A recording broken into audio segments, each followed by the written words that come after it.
నన్ను ఒకటే మాటిస్తున్నాను, అలాంటి వారిని ఖచ్చితంగా కఠినంగా శిక్షిస్తున్నాకే చట్టం కూడా తీసుకొచ్చున్నాం.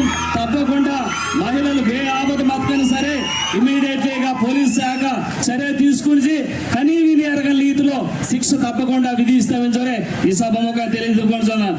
అలాగే డిఎంపీ ఆఫీసు మనకి ఇదివరకు మలేరియా సంబంధించిన ఆఫీసు ఐటీడీలో ఉండాలండి.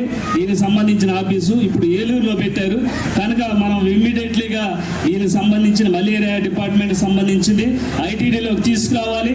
తీసుకొచ్చే విధంగా మీరందరూ కూడా ఇమ్మీడియట్లీగా చర్యలు తీసుకోవాలని కలెక్టర్ గారు తెలియజేస్తున్నాను.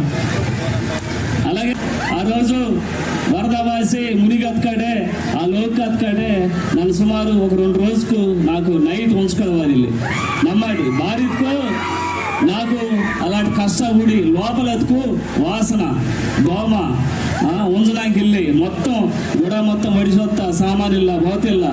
కానీ అలాంటి పరిస్థితులనే మమ్మ లోపల మంచి ఉంచరు మొత్తుకు అది నాకు ఉంచుకాడు కూడా వాదిల్లి.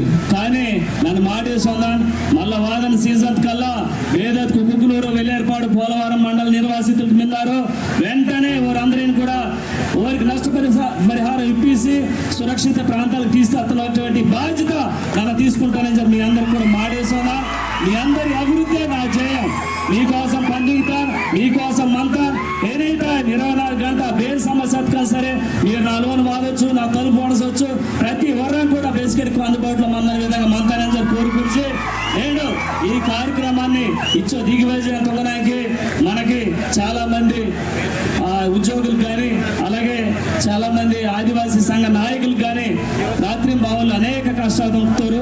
వారందరికీ కూడా ప్రతి వర్గానికి పేదరి ప్రతి వర్గం కూడా హృదయపూర్వక కృతజ్ఞత తెలియకూసి అలాగే ఇలాంటి కార్యక్రమాన్ని చంద్రబాబు నాయుడు గారి హయాంతో తొక్కడనుకుంటారు. కానీ వానవాదకం వల్ల ఎలిఫెంట్ దిగ్గడానికి ప్లేసుల్లో దాని గురించి రద్దు తొంగవలసి వస్తే కానీ ఈ ప్రోగ్రాం చంద్రబాబు నాయుడు గారి వాదన ప్రోగ్రాం. కానీ మళ్ళా మనడి ఇలాంటి మీటింగ్ నేర్తోటయ్యో ప్రతి నెల 1వ తారీఖున ఆదివాసీ సంఘ నాయకులతోటి సమస్య గురించి చర్చించడానికి ఒక రోజు కేటాయిస్తాను. తప్పకుండా ఐటీడీ కూడా ఒక రోజు మీ సమస్య గురించి కేటాయిస్తే తప్పకుండా ఆ రోజు మీకు అందుబాటులో మందని విధంగా ప్రతి వర్గాన్ని కూడా సమస్య పరిష్కరించిన విధంగా ముందుకు వెళ్తానని చెప్పి